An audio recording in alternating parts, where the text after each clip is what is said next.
Nuclear power plants are harming the world as we speak right now. Here to help and explain are me, Victor Lambov. And me, Alex Kalash. If you didn't know, currently in the United States there are 60 working power plants. Every single one of them is causing radiation to its surroundings. The biggest power plant in the U.S. is the Palo Verde nuclear power plant in Arizona. It generates a massive 4,000 megawatts of nuclear energy. You could never know if this nuclear power plant could explode. That amount of energy could be fatal and a huge disaster to the nearby communities. Currently, there are 2 power plants being built in Georgia. There has been a lot of conflict because of this. The way the U.S. provides all the fuel for the nuclear power plants is from the naturally occurring uranium in the U.S. This metal, called uranium, is full of energy. If you're wondering how the U.S. gets rid of all this nuclear waste that's been produced, they shove it down all in deep underground storage around the country. Overall, the U.S. citizens don't really mind nuclear energy. The reason why citizens don't mind nuclear energy as much is because the U.S. has the most private sector participation in the production of civilian nuclear power than any other nation. Also, the government is heavily involved in safety regulations. The reason why the United States is so heavily involved with nuclear energy production plants is because there has been many disasters in the past. One main disaster happened in Idaho Falls when there was an explosion of the SL-1 prototype at the National Reactor Testing Station. 3 operators were killed when one removed the control rod too far.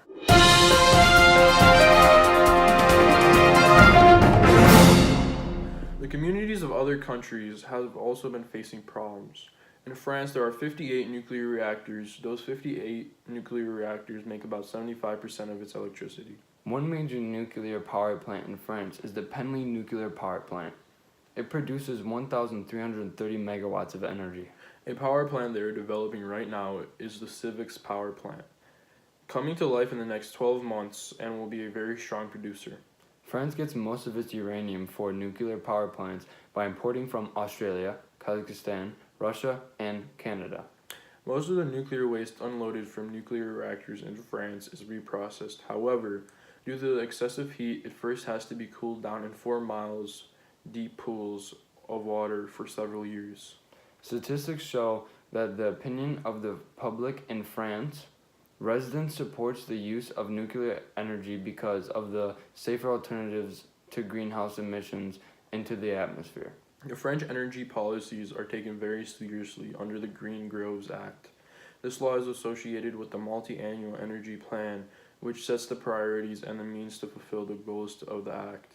The regulation policy is to follow the National Low Carbon Strategy, which outlines the path to reduce emissions of greenhouse gases and to transition to low carbon economy. Even though there are a lot of policies in France, there have been a lot of nuclear emergencies in the past. One particular emergency was in Saclay, France. A description of what happened was that on July 25, 1979, radioactive fluids escaped the normal path. It then seeped into the local watershed at the Saclay B13 reactor. That caused a lot of problems in the community. We appreciate you listening to our public service announcement.